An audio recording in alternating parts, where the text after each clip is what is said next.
today's generation, child pornography is seen in many countries or societies as a particular heinous crime by depicting sexual abuse of children or sexual images and videos of children. The pornography crimes target and exploit the vulnerability of children.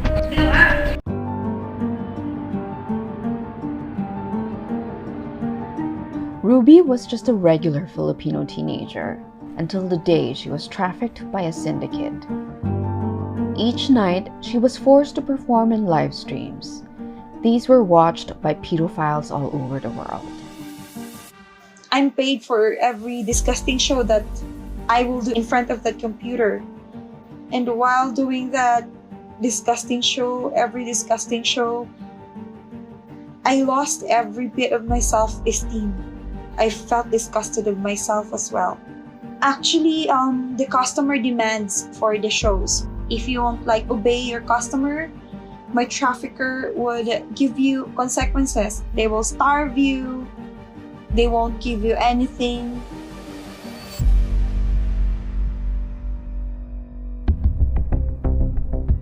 Due to the COVID-19 pandemic, child pornography was grown tremendously over the years. According to the UNICEF, 2 out of 10 children Filipino have become victims of sexual exploitation because of lockdown. The Philippines received more than 8 times as many referrals as any other country identified by the Global Law Enforcement case data. There are 2 factors that have made the Philippines the #1 source of illicit materials featuring children. Philippines in particular, it's the prevalence of the internet and smartphones amongst a high percentage of the population, and it's also the fact that it's a country in the region where the English language is widely used. So therefore it's perhaps with those 2 factors, it's therefore unfortunately more accessible to the online community globally to be able to access these images and videos. It comes as a shock to many that it is the parents of the victims who are selling the children to pedophiles.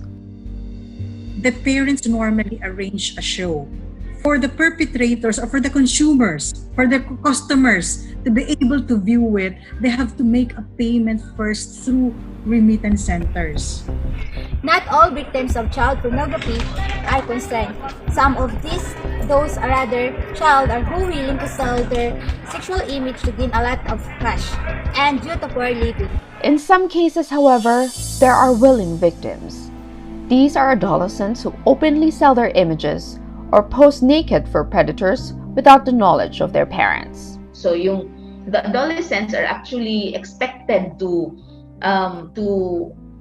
find their own money, kung ganun. Kaya that's also one reason bakit na-engage din yung mga bata. Kasi nga, as adolescents, di ba, gusto nila nakikita nila bagong blouse, bagong dress, bagong cellphone. So, isa din po yun, na nainggit sila, so they try to look for means kung paano makakuha ng money. It's a struggle to stop online sexual exploitation of children since the demand is far too great.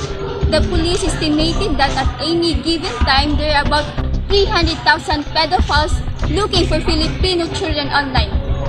While OSEC occurs at a breakneck speed, catching and convicting predators could take time. From January 2018 to December 2019, there were only 28 convictions. In some cases, pedophiles are convicted overseas, years after exploiting their victims. Former British soldier Andrew Wydett was convicted for watching the sexual abuse of children from 2013 to 2017. However, he served just a 3-year sentence for his crime. The government appears to be struggling to catch online pedophiles. Colonel Portento agrees that ISPs should do a better job of preventing illicit materials from being sent through their networks. Challenges remain, but the Philippines has made some progress in its battle against OSEC. In 2020, American David Timothy Deacon became the first foreigner to be convicted. He was sentenced to life imprisonment and was ordered to pay his victims at least $12,000 each. With poverty comes vulnerability. Children in desperate families are easy prey for pedophiles lurking in cyberspace. Therefore, how to keep children, teens, or students safe from online sexual exploitation are also known as OSEX. Here are some tips and solutions to prevent cybersex or child pornography. First of all, prevention works. Educators and parents. You can be authority and place safeguards on your computer. Just importance. Parents, you should be wise to make a decision. You are allowing to your kids to have a smartphone, but there's some kids are not ready to have a smartphone. Allow them to have phone, but do not provide a data package or internet access. Second, talk to your students or children about online pornography. When you are talking to your students or children about online pornography, you must also talk to them about child pornography. An illegal image is only a Google search away. Also include to your topic about what to do if they comes across this imagery. Talk about the images your child or students might have seen. The third one, we need to acknowledge that pornography addiction in adolescents and adults is a real problem. The academic crowd might argue as to whether or not pornography addiction exists. Let them argue. What those of us in the trenches know is that pornography addiction is real.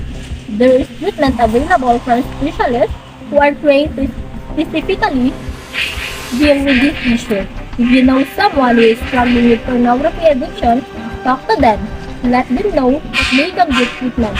Treatment is always confidential, so no one has to know if they don't want them to know. As a future educator, here is the number 4 tips to keep your child or student safe from online sexual exploitation. The number 4 tips is orient your child that if they see something inappropriate online, they should report it to you.